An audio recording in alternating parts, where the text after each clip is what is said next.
আচ্ছা বলুন তো, দিল্লি চলো কে ডাক দিয়েছিলেন? স্যার, নেতাজি সুভাষ চন্দ্র বোস। বাহ বাহ, খুব ভালো। আচ্ছা, একজন দেশপ্রেমিকের নাম বলুন তো। অনেকেই তো আছে, যেমন মহাত্মা গান্ধী। বাহ বাহ, খুব সুন্দর। আচ্ছা বলুন তো, ভারত কবে স্বাধীন হয়? স্যার, ভারত 1942 সালে স্বাধীন হব করতে করতে শেষে 1947 সালের 15 আগস্ট স্বাধীন হয়। খুব সুন্দর। এটাই লাস্ট প্রশ্ন। বলুন তো, আকাশে কতগুলো তারা আছে? স্যার, এখনো সেটা জানা যায়নি, তবে বিজ্ঞানীরা এটা নিয়ে গবেষণা করছে। এবার আপনি আসতে পারেন। ভাইয়া আপনাকে কি কি প্রশ্ন করছে? প্রশ্নগুলো আমার তো মনে নেই, কিন্তু উত্তরগুলো হচ্ছে নেতাজি সুভাষ চন্দ্র বোস। অনেকেই তো আছে, যেমন মহাত্মা গান্ধী। 1942 সালে হব করতে করতে শেষে 1947 সালের 15 আগস্ট। এখনো জানা যায়নি, তবে বিজ্ঞানীরা এটা নিয়ে গবেষণা করছে।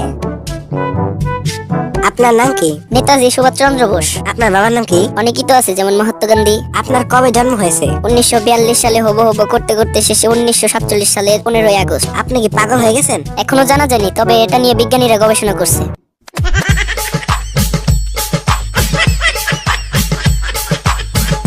আপনাকে আমি 10টি প্রশ্ন করব যা পানির মতো সহজ, অথবা একটি প্রশ্ন করব যা লোহার মতো কঠিন। উত্তর দেওয়ার আগে ভালো করে ভেবে দেখুন আপনি কোন প্রশ্নের উত্তর দিতে চান, সহজ 10টি নাকি কঠিন একটি।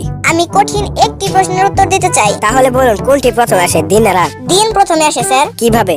আপনি বলেছেন তৃতীয় কোনো প্রশ্ন করবেন না, তাই চাকরিটা আমার ফাইনাল।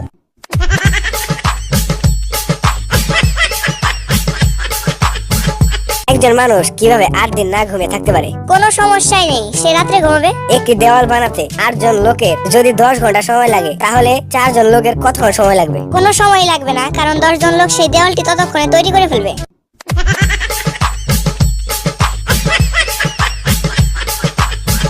নীল সাগরে যদি একটি লাল পাথর ছুঁড়ে মারেন, তাহলে কি হবে? পাথরটি ভিজে যাবে অথবা ডুবে যাবে। কোন জিনিস দেখতে একটি অর্ধেক আপেলের মতো? সেই আপেলের বাকি অর্ধেকটি।